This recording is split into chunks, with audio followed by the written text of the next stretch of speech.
La métro positive pour s'opposer à l'écologie punitive. La droite fait sa rentrée aujourd'hui avant le conseil métropolitain lundi prochain. 32 élus qui veulent agir en faveur des mobilités, du pouvoir d'achat ou encore de la sécurité. Clémence Delarbre.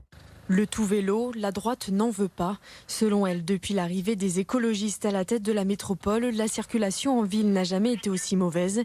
Mais c'est surtout le manque de concertation avec les élus qui pose souci, comme à Oulin, où le tracé de la future voie lyonnaise suscite l'indignation. Le vice-président en charge des mobilités veut absolument passer en force et sans tenir compte des différents aspects du territoire. C'est pas acceptable. On n'a jamais travaillé comme ça. Et moi, j'admets pas qu'on ne puisse pas tenir compte de l'avis des maires sur des sujets aussi importants que cela. Autre sujet de discorde, la ZFE. Son extension géographique doit être votée ce lundi en conseil métropolitain. Un coup d'accélérateur assumé par les écologistes, mais qui est aberrant pour l'opposition.